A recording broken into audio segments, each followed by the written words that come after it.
Like he said, as I was being very good taking my notes, that, I like that, use what we make and make what we need. One of the things I remember when I first joined Cabinet was when the Honourable Minister mentioned that they just completed a road that started 33 years ago. Correct me if I'm wrong, I think 33 or 36, I can't remember. And that goes to show you how far back we're lagging, that had those things been done, where we will be today is not where we are. But let me ask the Honourable Minister, that I think we've discussed so many times before, bearing in mind in these opportunities that you have highlighted, and in what you're trying to do with the HDMI, don't you also feel that there's a need in trying to encourage the private sector and individuals to come into the public sector businesses, that there's also an issue with how to be able to raise finance, and in particular the number, the level of documentation and paperwork that's required, that don't you feel there might be a need to streamline some of that in order to allow these so-called SMEs that are critical to the development of the country? Success without challenges. So we see some of this, and that is one of the things that informed the creation of what I called the vendor marketplace. We recognize that some of the local businesses may not have the diverse skill sets to play in all the fields, but we hope that in the process of negotiations, we will see, for example, if a consortium is bringing a foreigner into a place where Executive Order 5 encourages local content, we will say, no, go and look at that and see if you can work with them. These are some of the things we have in mind. Then we have a project delivery team that reports to a project steering committee that I chair with the Minister of State. So they also provide support and guidance to all of the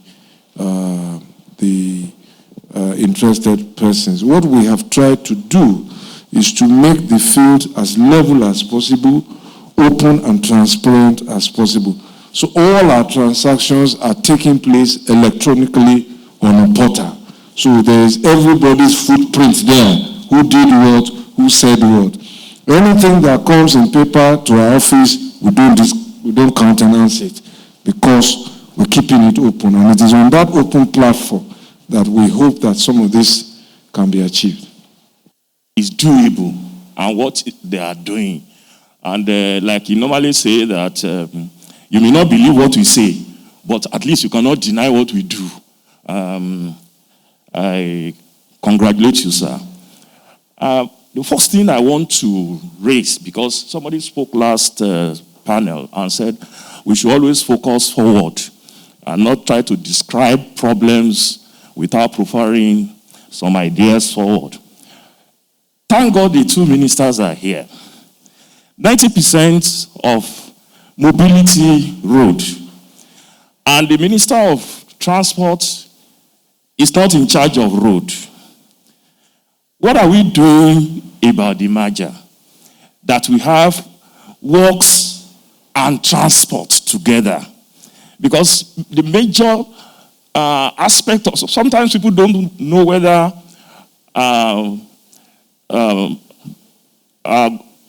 Honorable is in transport or is in works. So I think we can look at this critically, that works and transport needs to work together.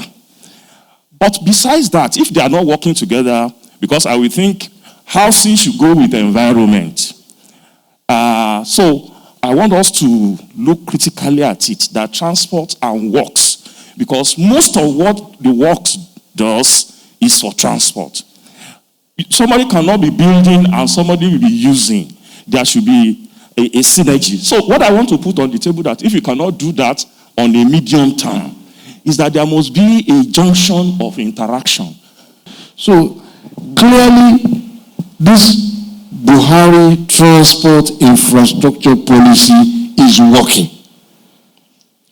Some people have said last week that you cannot use infrastructure to build the economy. I have said that they are wrong. Everybody here has concurred. So it means that that person is pontificating on known economics. And that person belongs to a political thinking. So if you want to sustain this, 2023, stay with the people who started it and keep them there to continue it.